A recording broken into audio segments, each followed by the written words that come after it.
Welcome to this explainer. Today, we're buckling up for a seriously cinematic ride. We are deconstructing the blueprint of an absolute empire, tracing a path from incredibly humble beginnings all the way to the pinnacle of global business. The story we're diving into today is a masterclass in vision, persistence, and bold decision-making that literally changed how the entire world shops. Picture this. You're starting a company in a tiny, cramped garage, and your dream is so incredibly massive that almost everyone around you thinks it's destined to fail. Well, that is exactly where the story kicks off. Fast forward a few decades, and that very same scrappy startup morphed into one of the most valuable, dominant businesses on Earth. But behind the billions and the flashy headlines, there's this wildly fascinating journey of calculated risks and near-fatal setbacks. Chapter 1. Early Life and Foundation. So Jeffrey Preston Bezos was born in Albuquerque, New Mexico back in 1964. He was always defined by this intense, almost restless curiosity. He spent his youth tinkering and building electronics, while summers out on his grandparents' Texas ranch really forged a rugged sense of self-reliance. And man, that drive launched him on a rocket trajectory. He went from high school valedictorian to graduating with honors from Princeton, and by the 1990s, he's the youngest senior executive at the Wall Street hedge fund D.E. Shaw. We're talking immense prestige, a massive salary, and total, rock-solid career stability. Chapter 2. The 2,000% Spark. Even though he had literally everything a young professional could possibly want, he spotted a massive technological shift looming on the horizon. 2,000%. Seriously, let that number sink in. In the early 90s, that was the staggering annual growth rate of the early internet. While most people barely even understood what the World Wide Web was, Bezos was staring at this impossible growth metric and realized, hey, this is an opportunity I simply cannot afford to ignore. So what exactly did he do with this mind-bending information? He resigned. Yep, you heard that right. He walked away from a highly lucrative, completely secure position on Wall Street to go chase down an unproven digital frontier. I mean, at the time, so many people thought he was making a massive career-ending mistake. It was the ultimate high-stakes calculated risk. Chapter 3. A Garage and a Bell.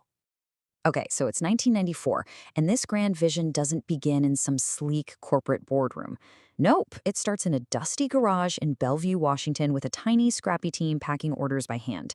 Now, his initial strategy was brilliantly specific. Start strictly as an online bookstore. Why? Well, with millions of titles available, way too many for any physical store to actually hold on shelves, books were the absolute perfect product to prove the viability of internet sales. That one choice laid the groundwork for the boundless global marketplace we all interact with today. I love this little detail from those early garage days. They actually had a bell set up in the office. Every single time a customer placed an order, that bell would ring and the whole small team would cheer and celebrate. It's such a charming image, right? But what's really incredible is that they eventually had to disable the bell. Orders just started pouring in so fast and so frequently that the constant ringing literally became too loud and disruptive for them to actually get any work done. But you know that massive surge in orders? That was no accident. It was powered by one core philosophy: relentless customer satisfaction. Bezos held this totally unwavering belief that if customers had a truly great experience, they would always return. He wasn't just out there trying to make a quick sale. He was trying to build deep, unshakable, long-term trust. Chapter 4. Playing the long game. Now, the road from a quirky online bookstore to a global empire wasn't exactly a straight line. For years, the company known as Amazon actually lost money. Building that kind of unprecedented scale was painfully expensive. And guess what? Wall Street hates losing money. The intense doubt from critics and impatient investors was absolutely deafening. You'd constantly see headlines declaring, Amazon will never become profitable. People just couldn't see past the lack of immediate quarterly profits. So the really crucial point here is how Bezos responded to all that immense pressure. Basically, he ignored it.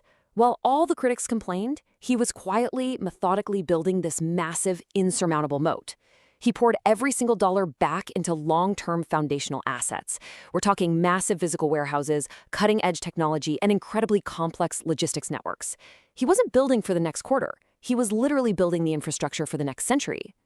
Chapter 5. The Empire and Beyond. Eventually, all those highly criticized, incredibly risky infrastructure investments locked right into place, and it triggered a relentless expansion. It was no longer just about books. the company aggressively branched out into electronics, clothing, groceries, and entertainment. But honestly, perhaps their most monumental triumph was Amazon Web Services, or AWS. By leveraging the immense computing power they had built just to run their own site, they turned around and created one of the world's leading cloud computing platforms.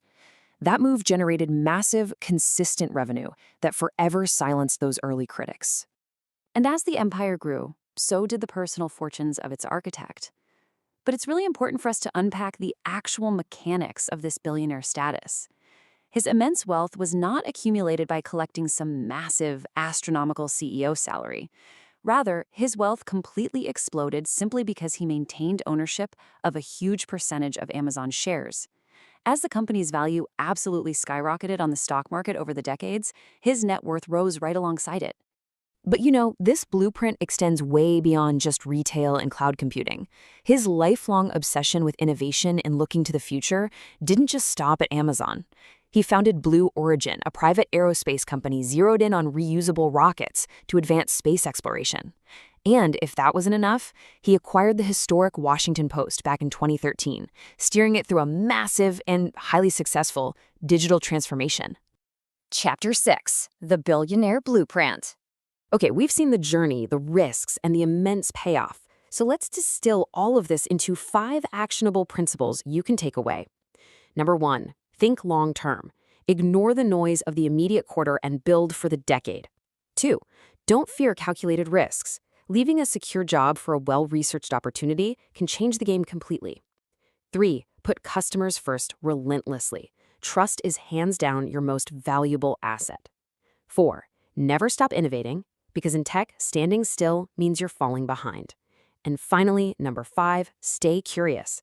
Remember, it was his lifelong love of learning that allowed him to spot that 2,000% internet growth before almost anyone else. Success of this sheer magnitude? It rarely happens overnight. It requires this rare blend of vision, adaptability, and honestly, the pure persistence to just keep going when everyone says you're wrong. So, I want to leave you with this provocative thought to chew on today. When you look back at this entire incredible journey, what do you think was his true biggest success?